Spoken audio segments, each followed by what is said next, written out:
पशीन इंतखाबी उम्मीदवार के दफ्तर के बाहर धमाका 12 अफराद जाम बहक ते मुतअद्दिद जख्मी। पुलिस ने कानूनज़ई होने वाले धमाके की तस्दीक करते हुए दसिया है कि धमाका इंतखाबी उम्मीदवार के दफ्तर के बाहर होया। धमाके तो बाद इलाके च खड़ी मोटरसाइकिल तबाह हो गई ते धमाके के नतीजे मुतअद्दिद अफराद जख्मी हो गए ने, जबकि 12 अफराद जाम बहक होने की भी तस्दीक हो गई है। पुलिस का कहना है कि धमाके की इतला मिलते ही पुलिस की भारी नफरी मौके पर पहुंच गई तो जख्मियों को अस्पताल मुंतकिल कर दिया गया। कानूनज़ई अस्पताल के मैडिकल सुपरिटेंडेंट ने तस्दीक की है कि धमाके तो बाद 12 अफराद की लाशां ते 30 जायद जख्मियों को अस्पताल लाया गया, जिन्हें चो बेशतर की हालत तशवीशनाक है।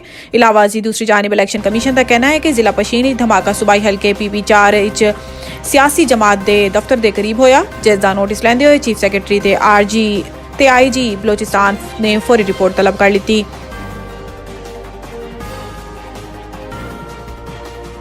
आम इंतखाबात लई पोलिंग अमले नूं समान की तरसील शुरू।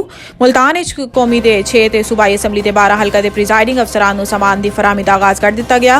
पोलिंग समान फराहम करने लई 3 सेंटर्स बनाए गए ने। NA 148, NA 149 ते NA 150 ते NA 151 ते प्रिजाइडिंग अफसरान नूं समान मुल्तान पब्लिक स्कूल तो फराहम किया जा रहा है, जबकि NA 152 लई शुजाबाद ते NA 153 लई जलालपुर पीरोवाला सेंटर कायम कर दिए गए ने।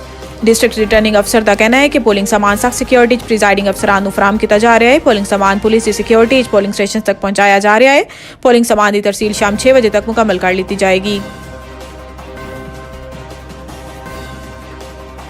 आम इंतखाबात तकरीबन 17,000 पोलिंग स्टेशन इंतहाई हसास से 30,000 हसास करार। आम इंतखाबात के मौके पर मुल्क भर 16,766 पोलिंग स्टेशन इंतहाई हसास से 29,985 हसास करार दिता गया।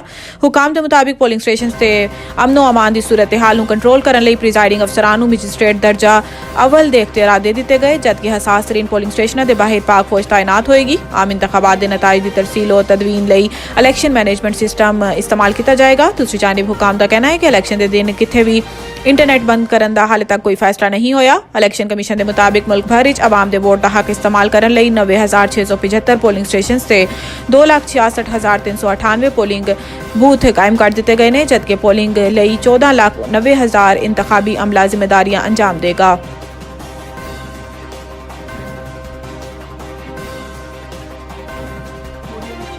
नताज लई प्राइवेट नेटवर्क इस्तेमाल कर रहे हैं यकीन दिलाने कि EMS स्पेशल सॉफ्टवेयर है। DGIT इलेक्शन कमीशन ने किया है कि इस मरतबा RTS इस्तेमाल नहीं हो रहा। कौम ने इत्मीनान दिलाने कि इलेक्शन मैनेजमेंट सिस्टम एक स्पेशल सॉफ्टवेयर है। इलेक्शन मैनेजमेंट सिस्टम 859 रिटर्निंग अफसरान के दफ्तर दिता है तो RO दफ्तर 4 डाटा एंट्री ऑपरेटर, 4 लैपटॉप ते IT इक्विपमेंट दिते गए।